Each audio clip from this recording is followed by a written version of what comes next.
제9장.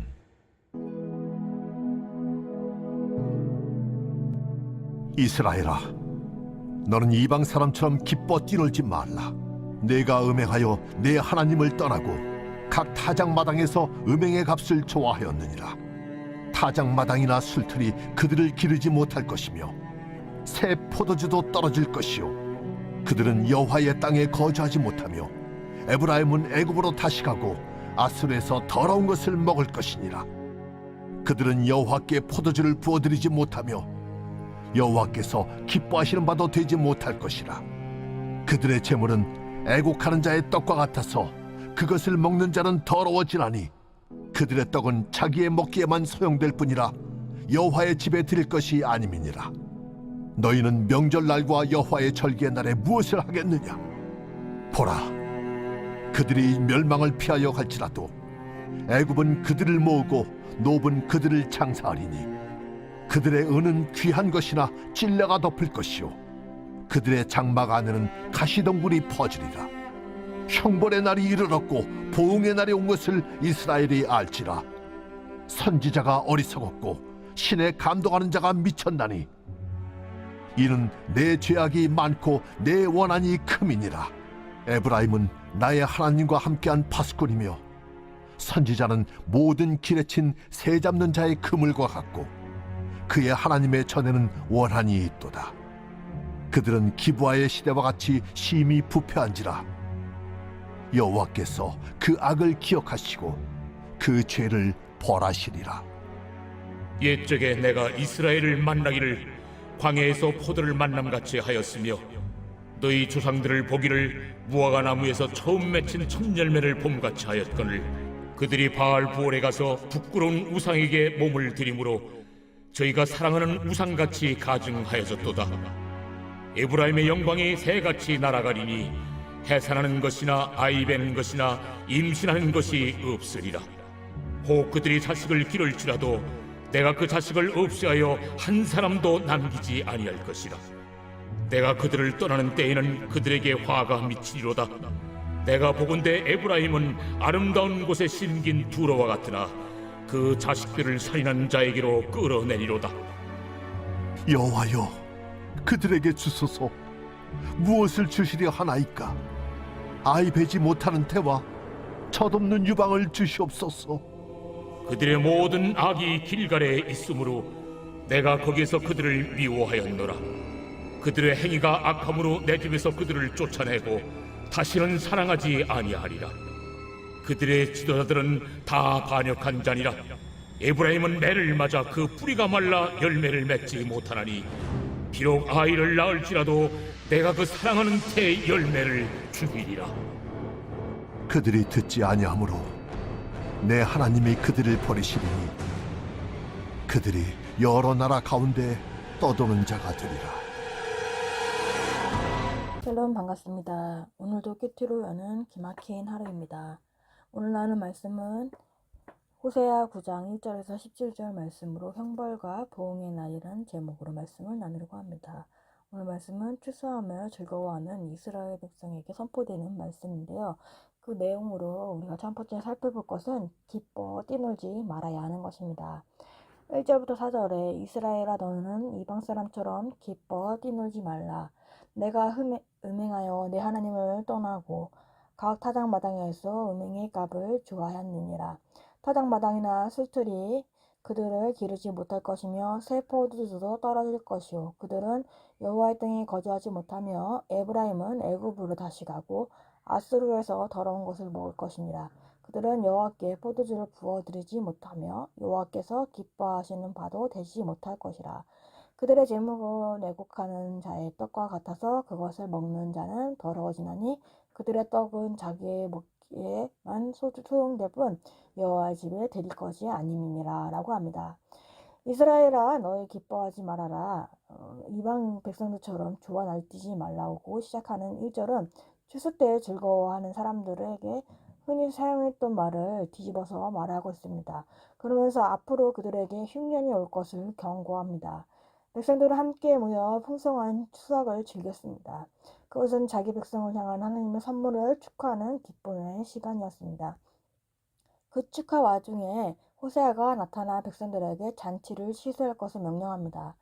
이스라엘의 추수감사 축제는 하나님이 신명기에서 지시하였던 것과 달랐기 때문입니다. 그들의 축하 행사는 바알 숭배의 틀을 따라 신전 창기와 주술적인 기원이 이어졌습니다. 당시 이방인들은 곡식을 많이 거두려면 큰 잔치와 성행위는 바알을 기쁘게 해야 한다고 생각했습니다. 결국 이스라엘 백성은 이렇게 어리석은 이방인들의 말에 넘어가는 바람에 자신들을 더럽히고 하나님으로부터 버림을 받게 되는 것입니다. 즉 이스라엘이 속은 이유는 하나님이 주신 것으로 만족하지 못하고 더 많은 것을 수확하려고 했던 욕심을 내었기 때문입니다. 이스라엘은 여호와가 원하는 신대로가 아니라 이방 사람들처럼 즐겼습니다. 그들은 더 이상 하나님의 정하신 장소, 그분의 거룩한 성소에서 축제를 벌이지 않았습니다. 그 대신에 그들은 각 타작마당에서 축제를 벌였습니다. 그들이 잠시 심판을 면하였더라도 오래가지 못할 것입니다. 왜냐하면 그들이 행음을 하여서 그들의 하나님을 떠났기 때문입니다. 하나님은 그들에게 자신을 계시하였고 그들을 애굽 땅에서 이끌어내셨으며 그들에게 살아갈 길을 보여줬던 분입니다. 그들은 다른 신들을 쫓아가서 옴부처럼 행동했는데 특정 종교 의식이 버렸던 타작마당에서 더 그랬습니다. 우리가 세상과 세상에 속한 것들로 우리의 우상과 분기를 삼을 때 하나님께서는 우리의 부양물과 영양고물을 공급하지 않는 것은 당연한 것입니다. 이렇게 하시는 것은 우리의 미련함을 보시고 우리를 바로 고치기 위해서인 것입니다. 타작마당에서 자기들의 값을 찾는 자들은 거기에서 자기들의 양식을 아쉬워야 했습니다. 우리가 이 세상에 좋은 것들을 최선의 것으로 사랑한다면 그것들을 상실하게 되는 것입니다. 그들은 바알을 섬기면서 하나님의 축복을 또 받으려고 제물도 드렸습니다. 하지만 하나님은 그조차도 드릴 수 없도록 극심한 기근을 내리겠다고 선포하십니다. 하나님은 바알이 풍요를 가져다 주는 것이 아님을 온천하에 들여내려고 하시는 것입니다. 하나님의 징벌의 메시지를 우리가 받았다면 즉시 음란한 가치관에서 돌이켜 하나님께 돌아가야 하는 것입니다. 그것만이 우리가 하나님의 심판을 피할 길입니다. 저에게는 학벌의 우상이 있었습니다. 세상의 스펙을 쫓아가고자 세상 성공적인 사람들의 책을 보기도 했습니다. 그리고 어쩌다 보니 제가 롤모델로 삼고 있는 목사님들의 학력도 좋은 분들인 것입니다.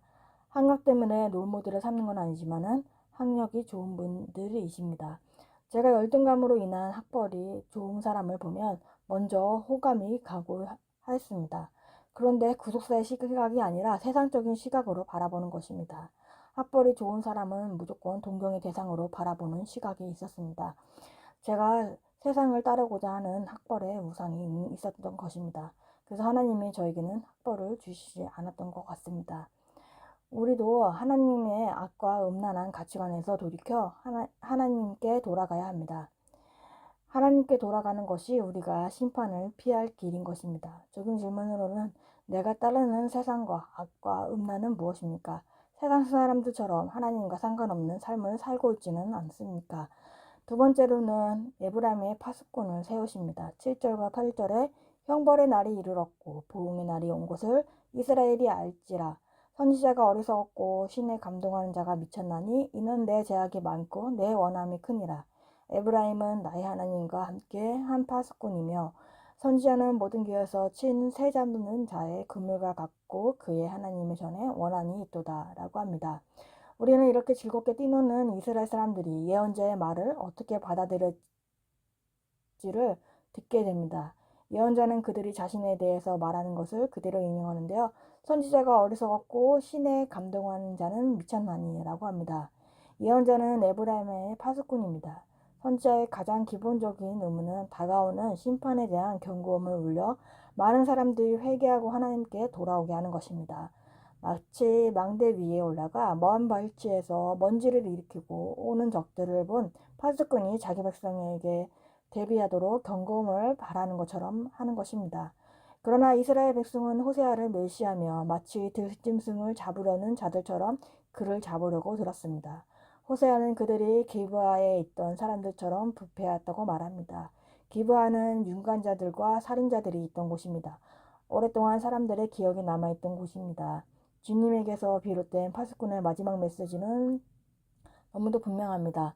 여호와께서 그 악을 기억하시고 그 죄를 벌하시니라 라고 합니다. 에스겔 33장 1절에서 7절에서는 파수꾼으로서 예언자의 직무에 대해서 설명해 주고 있습니다. 위험이 닥쳐올 때 파수꾼의 직무는 경고를 바라는 데 있습니다. 만일 그렇게 하지 않는다면 그는 직무를 이행에 실패한 것이 됩니다. 만일에 경고를 울려도 사람들이 주의를 기울이지 않는다면 그들에게 닥치는 일에 대해서는 그 사람들 스스로가 책임을 져야 하는 것입니다. 주께서 예스겔의 직무가 경고를 바라는 데 있다고 말씀하십니다. 이제까지 활동한 모든 예언자들을 역시 파수꾼으로 불릴 수 있습니다. 그러나 그들이 경고하고자 했던 자들은 한결같이 그들을 배척했습니다. 호세아는 필요한 경우에는 어떻게든 경고를 바라려고 하는 신실한 파수꾼의 모범을 우리에게도 보여주고 있습니다. 하나님을 위해서 말하는 자는 파수꾼이기도 하는 것입니다. 따라서 때가 되면 파수꾼은 경고를 바라지 않으면 안 되는 것입니다. 하지만 그들은 하나님께서 주신 율법에는 관심이 없으며 자신들 생각에 좋은 대로 움직이고 있는 것입니다. 우리에게 붙여주신 파수꾼의 말에 귀를 기울이고 있습니까? 우리는 공동체로서 서로가 서로의 파수꾼이 되어주고 있습니다. 교회 공동체가 우리에게 들려주는 파수꾼의 나팔 소리를 잘 듣기를 원합니다. 저는 주님의 파수꾼으로서 제대로 된 말씀을 전하면서 좋은 사람이 되고자 싫은 소리를 하지 못했는데 호세아는 파수꾼으로서 사명을 다하면서 경고의 말씀도 전하여 회개하고 돌이키고 있다고 합니다. 좋은 사람으로 인정받고 싶었던 것에서 회개하고 돌이켜 구원으로 인도하는 파수꾼의 사명을 잘 감당하길 바랍니다. 우리를 파수꾼으로 세워주신 하나님의 뜻대로 좋은 말만 하는 것이 아니라 경고의 말씀도 전해서 회개하고 돌이키게 하여 말씀을 전하는 구원으로 인도하는 우리 모두가 되기를 바랍니다. 적용 질문으로는 하나님이 나에게 붙여주신 파수꾼은 누구인가요? 그 소리를 잘 듣고 있습니까? 또한 주님의 파수꾼의 역할로 잘 감당하여 구원으로 이끌고 있습니까? 세 번째로는 에브라임의 영광이 떠나는 것입니다. 10절과 12절에 옛적에 내가 이스라엘을 만나기를 광야에서 포도를 만남같이 하였으며 너희 조상들을 보기를 무화과에서 처음 맺은 첫 열매를 봄같이 하였거늘 그들이 바알브로에 가서 부끄러운 우상에 몸을 들이므로 저희가 사랑하는 우상같이 가증하여졌도다. 에브라임의 영광이 새같이 날아가리니 해산하는 것이나 아이 베는 것이나 임신하는 것이 없으리라. 혹 그들이 자식을 기를지라도 내가 그 자식을 없이 하여 한 사람도 남기지 아니할 것이라. 내가 그들을 떠나는 때에는 그들에게 화가 미치리로다. 오래전 하나님은 하나님의 백성들을 메마른 광야에서 포도를 보는 것처럼 반가워하셨고 단 과일들이 떨어지고 척수하게 되는 무화과의 첫 열매를 보듯 기뻐하셨습니다. 호세아는 한나라의 이스라엘 초기의 광야의 때의 이야기를 하는데요. 그들이 홍해를 건넌 뒤에 약속의 땅 가나안에 들어가기까지 방황하던 시기였습니다. 마치 어떤 사람이 포도나무와 무화과나무의 첫 열매를 발견하여 기뻐하듯이 하나님이 그들을 기뻐하셨습니다. 하나님은 참으로 기쁨으로 흥분으로 자아내는 나라였습니다. 하나님이 기뻐하시는 특별한 존재였던 것입니다. 그러나 자신의 존귀함을 깨닫지 못하고 제멋대로 행동하여 하나님의 기쁨은 짧은 순간에 그치고 말았습니다. 이스라엘은 광야를 지나 바알볼로에 나아갔습니다. 그곳에서 그들은 가나안 신들을 섬기는 일에 동조하였습니다. 그런 부끄러운 것을 예배하는 일은 우상이 하나님께 가증스러운 것처럼 이스라엘을 가증스럽게 만들었습니다. 호세아가 특히 고약하고 고질적인 그들의 행동을 보여주는 적절한 본보기를 선택한 것은 바알보로에서 저지른 부도덕한 행위였습니다. 바알보로에서 많은 백성이 모압 여자들과 부도덕한 행위를 저질렀고 바알에서 희생제물을 바쳤습니다. 부끄러운 우상에게 몸을 드렸다는 표현은 문자적으로 부끄러운 것에 몸을 바쳤다는 뜻입니다. 부끄러움이란 단어는 바알 대신에 사용되는 것입니다. 그리하여서 에브라임의 영광은 1차적으로 하나님의 아브라함에게 약속하셨던 많은 자녀를 의미하는데요. 그들의 모든 영광은 하늘을 향해 신속히 그리고 돌이킬 수 없이 솟아나는 독수리처럼 날아가게 된 것입니다. 휘틴에서는 내가 스스로 뽐냈던 에브라임의 영광이 떠나는 사건은 성도의 진짜 영광이 하나님을 바라보게 하는 구원의 사건이라고 해석했습니다. 세상적인 영광은 날아가 버리는 영광인데 하나님으로부터 자기 영광을 삼는 자들은 그에게서 영원히 새하지 않는 영광을 얻게 되는 것입니다.